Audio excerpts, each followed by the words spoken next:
Prime Minister, welcome. Thank you, David. You have acknowledged the anger directed towards you during this bushfire crisis. You have not yet acknowledged any fault, though, on your part. Will you take this opportunity now to accept that you could have done more to heed the warnings and prepare for this? Well, let me start off, David, by saying this national crisis has seen the loss of 28 lives, with one other confirmed overnight in Victoria, which is terribly sad. The response that has been provided to these fires and led by our state and governments has been absolutely extraordinary. I have no doubt that without their preparations and the support they were provided in those preparations, going into this unprecedented season that's been described, we would have seen even further losses as tragic as the ones that we've had. Over 2,000 homes, but again, I suspect that because of the amazing response that has been provided on the ground to these fires, many more homes would have been lost. And I think it's important to acknowledge that the response to these fires that has been led by our state agencies, because that's the way this is done, has been exemplary. And I want to thank all those volunteers and for all of those leaders who have been involved in those processes, from the local bushfire captain all the way through. The other thing that I think that has come through, David, is we've seen, as I've been on the ground, the sheer sense of loss, pain, hurt, grief, frustration, fear indeed, particularly well away from the fires, where we've seen also that terrible loss of the young girl as a result of an asthma attack. This has, I think, created an environment where people, for the first time, I think, arguably, have wanted to see a more direct involvement of the federal government in responding to these national disasters. Now, it's relatively new, and you could argue it was new. And that was not something that was recommended going into this fire season, that there'd be any change to the federal government's direct role in responding to a national disaster. But I will happily concede that having gone through these recent weeks, that I think there is a very new appetite, a very new expectation for that to occur. Now, I think that raises some other issues, and that is, well, on what basis, under what rules, how does it happen? The Defence Force's engagement in the fire response, and particularly recovery and support, since September has been strong. When I was up with them in Canungra in September, that has flowed all the way through. But the other thing, David, I'd say is, there are things that I could have handled on the ground much better. These are very raw, emotional environments. I've got to say that 95% or thereabouts of the responses I've had in these cases have been very positive and very appreciative. But, David, these are sensitive environments. They're very emotional environments. Prime Ministers are flesh and blood too, and how they engage with people. But when I went into these places, I went there in the good faith, and with Jenny on occasions, to provide what comfort and consolation I could. But they were very strained environments, and I think we need to think a little harder about how we do those. I mean, I've had many, I think, very effective visits where I've been away from the cameras as well. I think that makes people a lot more able to engage with you. And look, there have been some things we do differently, and you learn from every event. But the most important thing is the action we have now taken and the steps we are now taking to recovery. Well, I'll come back to some of that, but what I'm asking about here is, you say there was no recommendation for the federal government to do more ahead of this season, but as our national leader, should you have seen some of the warnings that were there and done more? Well, David, the thing about things that are unprecedented is exactly that. They're unprecedented. I mean, the scale of these events, and particularly as they've only emerged in the last few weeks, when we had a state of natural disaster for the first time declared only just over a week ago. But I'm talking about the warnings that were there. Let's go through some of them. Sure. For most of last year, this group of former fire chiefs were warning this would be a catastrophic season. They were calling for more resources. They were trying to get meetings with you. Should you have met with them? Well, David, we were taking the advice of the current fire chiefs. Well, the current fire chiefs. And the current fire chiefs were recommending the same thing, and the recommendations that were put up, which required additional resources for the water bombers, which were provided in both last year and this year, and we've provided an additional 20 million just of last last Monday, and that was in response to a request that was made the night before. What we have done, and this included briefings to Cabinet, from Emergency Management of Australia. They came and briefed our Cabinet going into this fire season, and whether it was this season or last season, there was the view that we're living in longer, hotter, drier summers. This is obviously affected by the broader changes in climate. There's no lack of acknowledgement of that. You'll find that in all the government's policy statements. And so the response, though, that has been coordinated and resourced and supported at the state level, as I said in response to your first question, I think we have to acknowledge how exemplary it has been in response to what has been the scale of fire. And I'm going to come back to the climate change issue, but there was also yesterday the Financial Review reporting that a national disaster risk reduction framework had been prepared in Home Affairs, your Home Affairs department, 18 months ago, and then sat collecting dust. That's not true, David. So that's not true? No, that's not true. I mean, in the last budget, we put $130 million in to establish this risk framework. It has gone to the Emergency Ministers' Council, as was supported by them only in June of this year, and now they're working through the details with local governments to put this in place. This is a longer-term risk framework model which deals with one of the big issues in response to climate changing, and that is the resilience and the adaptation that we need in our community right across the country to deal with longer, hotter, drier seasons that increase the risk of bushfire. So I think that report took that out of context. I'm not being critical, I'm just saying we put $130 million in the budget to deal with exactly what you're talking about, which I think is one of the many other important responses to climate change. So you're saying there was no sign to you before this season that the federal government needed to do more? What the recommendations that were put to us were acted upon. And there were no recommendations that you should be looking at mobilising defence, working with the state civilian authorities to prepare for this? Not in terms of what had been done in previous seasons and the arrangements that we've had where we respond to the requests of the states. And those responses to the requests from the states were significant. And as I said, going back to Canunga in September... Again, you're talking about responding to requests. I'm suggesting here that given you had these fire chiefs, current fire chiefs, warning that this was an above normal fire potential for this season, you had your Home Affairs Department warning too that there was an unimagined scale to the threat to natural disasters, that you shouldn't have taken the initiative. There was no advice that said that the ADF should be able to act unilaterally and to deploy on its own initiative in response to any fire event. No, there was none of that advice, but this is what we did do. I authorised with the Defence Minister for a trial run of a national call out of the reserves, and that was approved by the Governor-General, and that was done in November. So when it came to the decision that we ultimately took early in the new year, it was being worked through on the 1st and 2nd of January of this year, and then the call out, which required the approval of the Governor-General on the Saturday. Now, that was the first time ever that there has been a call out of our reservists to respond to a bushfire disaster, to the best of our knowledge. That is an unprecedented action of a Commonwealth government, and it has been in response to an unprecedented set of actions that were happening on the ground. Even a week before that decision was taken, there had still not been a natural state of disaster declared in Victoria. There was certainly the response needed in New South Wales. And as that was occurring, going into December 31, I was already talking to the Chief of the Defence Force. The Chills was already on its way to support a potential evacuation. And also, we were also dealing with the readiness of the HMS Adelaide, which I'd instructed the CDF to get ready to move in the event that it would be required. Now, that was preceded, David, by my visits into areas like Ilford, where when I spoke to people on the ground, and I could see we needed a greater connection between what the Defence Forces were able to do and getting an understanding of what was happening on the local level. The coordination was happening at state headquarters level. And so after that... Are you saying there's a problem with this, though, the way states interact with the Commonwealth in situations like this? Well, I think we've got to prepare for a new normal. And the new normal, I think there is a community expectation now that there'd be a more direct ability for the Commonwealth, particularly through the Australian Defence Forces, to be able to take action. See, what happened what do you mean by that? What happened last Saturday? This was the change, the big change, historic change.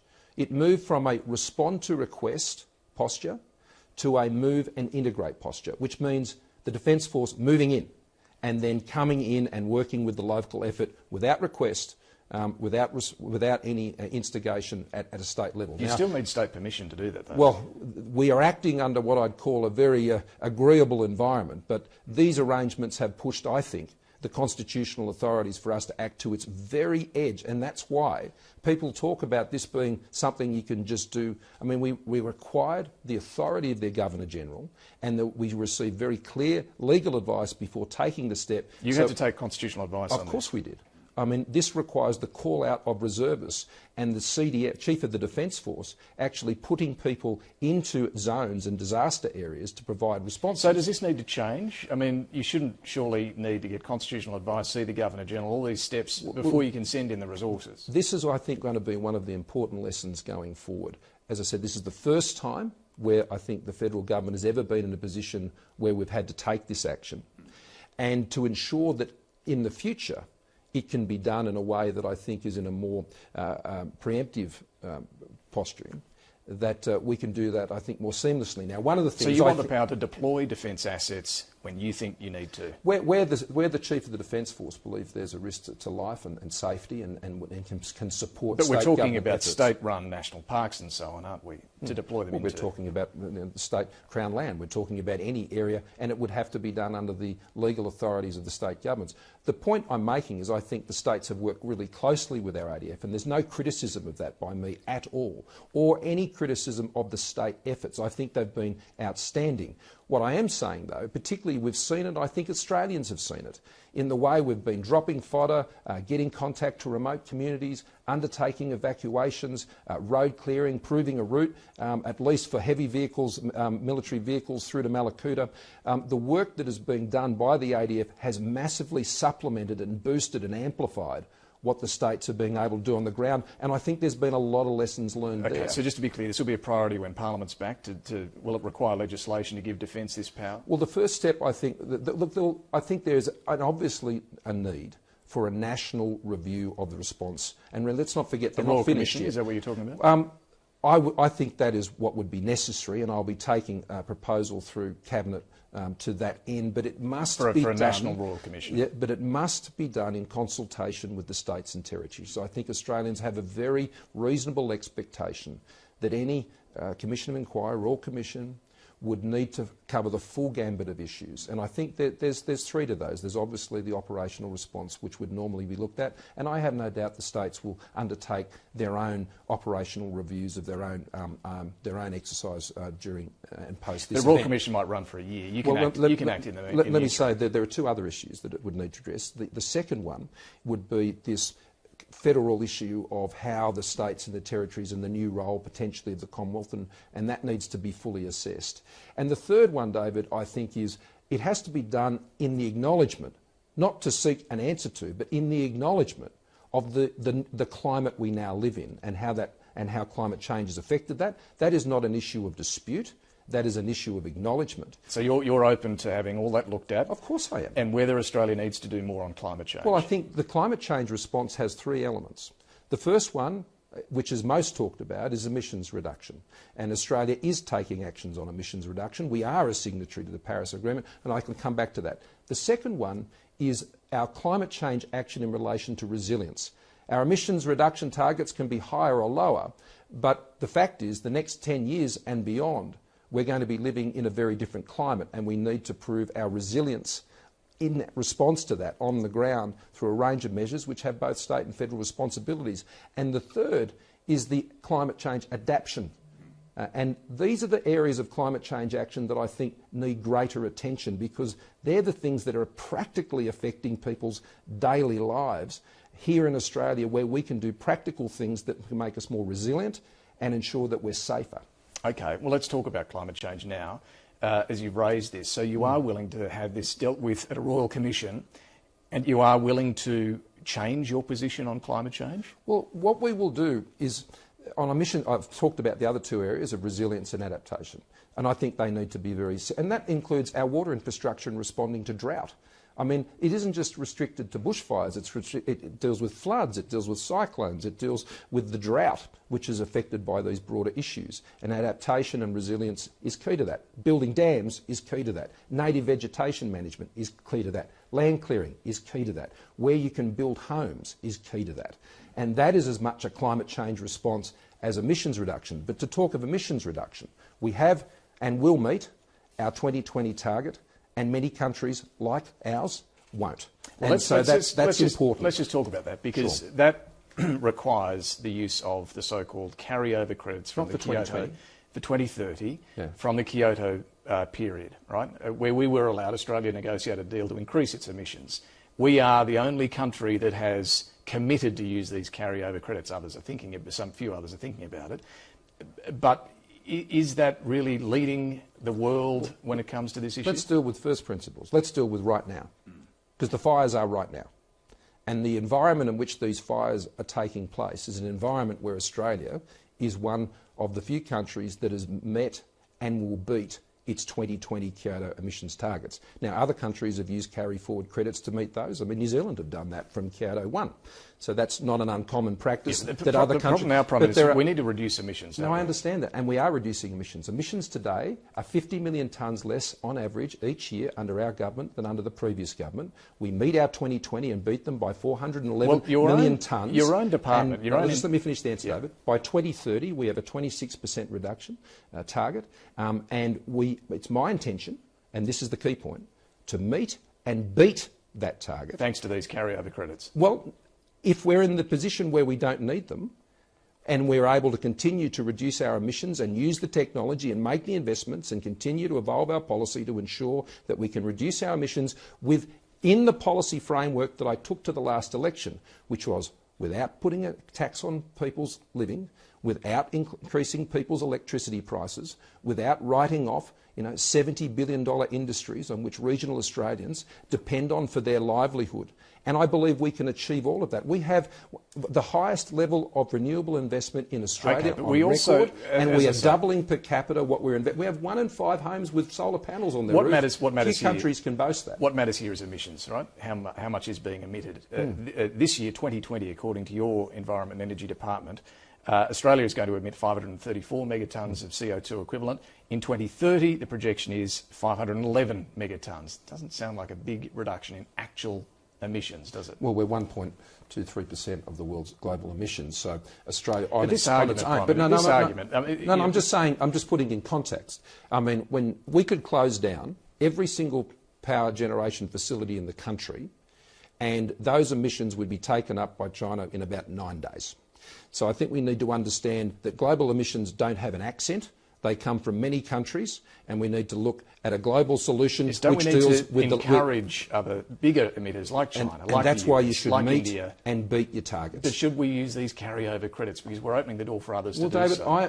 what I'm saying to you is that in the years ahead, we are going to continue to evolve our policy in this area to reduce emissions even further, and we're going to do it without a carbon tax, without putting up electricity prices, without a carbon tax and putting up prices, and without shutting down traditional industries upon which regional Australians depend for their very livelihood. They do. That's what I took. But are you willing to use this crisis now as a reason to increase that target set by Tony Abbott? Well, the cabinet and the government will continue to evolve our policies to meet our targets and to beat them. That's what I'm saying. But you are open to moving the target? What I'm saying is I'm not going to put someone's job at risk, a region's town's future at risk. I'm not going to put up their electricity prices to do it. I'm not going to put a tax on them to do it. I'm going to achieve it in the way we've met our Kyoto 2020 targets. Meet and beat. And we've done that through better technology, through the policies we've put through the emissions reduction fund, and we're going to continue to do that because it's really important. I appreciate that, but I think everyone watching this would note that you are leaving open here, pending inquiries and so on, the option of increasing that target. What I'm saying is we want to reduce emissions and do the best job we possibly can and get better and better and better at it.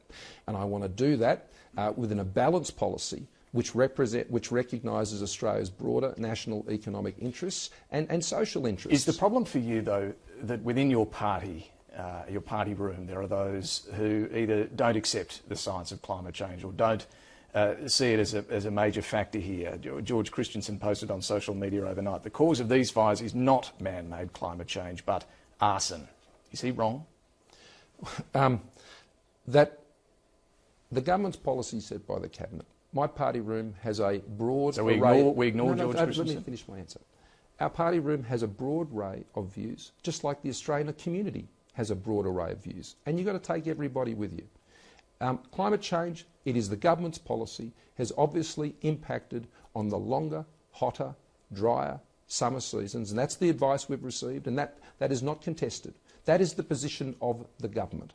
Okay? Let there be no dispute about that. And that's been David, this is a very important point. Not just backbenchers, but your own Deputy Prime Minister, Michael McCormack. I mean, he said that it was woke inner city greenies drawing this link.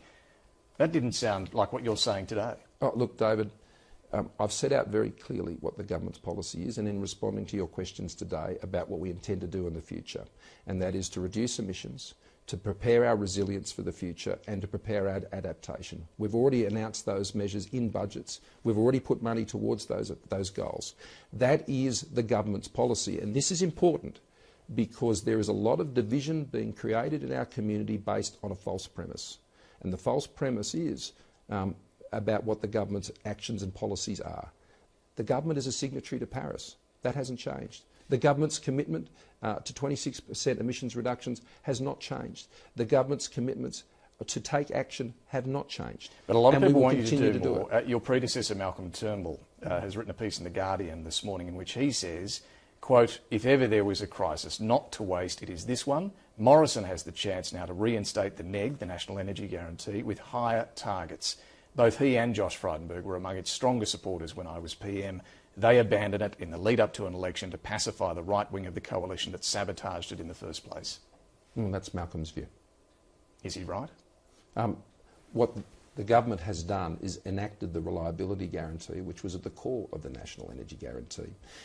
What was wrong with the National Energy Guarantee as designed? You advocated it for a long time. Well, the key component of it was the reliability guarantee, which ensured that we got reliable power generation. The other key part was the emissions guarantee. And the emissions target has not changed. The 26% emissions target is the same target that the former Prime Minister signed up to for Paris. But there's now and no the previous Prime requirement Minister before him first recommended. But there's now no requirement on any emitters to reduce their emissions, is there? There's a requirement on the Australian government to meet our 26% emissions reduction target, and what I'm telling we're going to do is we're going to meet it and we're going to beat it.